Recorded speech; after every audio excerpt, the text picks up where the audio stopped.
खालिस्तानियों की क्या हालत हो रही है ये शायद अब किसी को बताने की जरूरत नहीं है।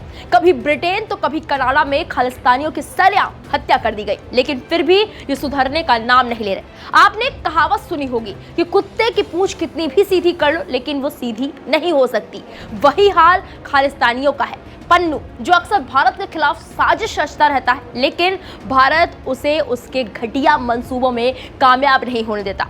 एक बार फिर उसने ऐसा ही किया है। इस बार उसने भारत के कश्मीरी मुसलमानों को अपना मोहरा बनाने की कोशिश की है। दरअसल भारत इस साल G20 की मेजबानी कर रहा है। दिल्ली में 9 सितंबर से G20 का कार्यक्रम होने वाला है।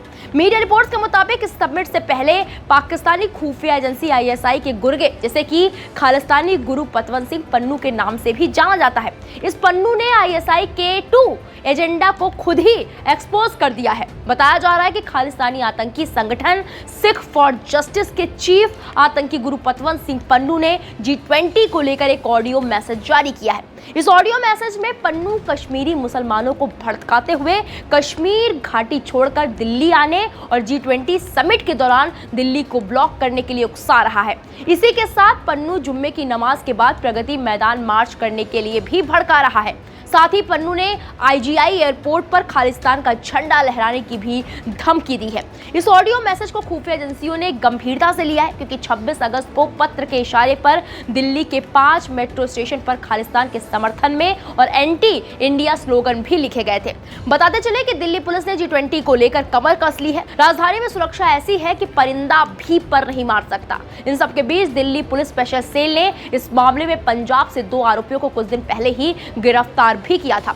रिपोर्ट्स में यह भी बताया गया कि राजधानी दिल्ली में 9 और 10 सितंबर को G20 सम्मेलन होना है। इस सम्मेलन में हिस्सा लेने के लिए अमेरिकी राष्ट्रपति बाइडेन और कनाडा के प्रधानमंत्री जस्टिन ट्रूडो सहित कई बड़े देशों के राष्ट्राध्यक्ष दिल्ली पहुंचेंगे, जिसे देखते हुए पूरी दिल्ली हाई अलर्ट पर होगी। सुरक्षा के लिए तकरीबन 1.5 लाख सुरक्षा कर्मियों को तैनात किया गया है। इस वर्ल्ड क्लास सम्मेलन को लेकर गृह मंत्रालय की कई दौर की बैठकें हो चुकी है। हालांकि सुरक्षा व्यवस्था के लिए दिल्ली पुलिस मुख्य रूप से प्रमुख नोडल एजेंसी है, लेकिन सभी अर्धसैनिक बलों के जवानों को भी सुरक्षा में तैनात किया गया है। मीडिया रिपोर्ट्स के मुताबिक सुरक्षा के लिए CRPF के रक्षकों की 50 टीमें तैयार की गई हैं, जिसमें लगभग 1000 जवान शामिल होंगे। इसके अलावा 300 बुलेट प्रूफ वाहनों को भी तैयार किया जा रहा है। रिपोर्ट्स में यह भी बताया जा रहा है कि CRPF के YP ट्रेनिंग इंस्टीट्यूट में जिन 1000 जवानों को प्रशिक्षण दिया जा रहा है वो सामान्य कर्मी नहीं है। इनमें वो सभी जवान शामिल हैं जो पूर्व में VIP सुरक्षा का हिस्सा रह चुके हैं।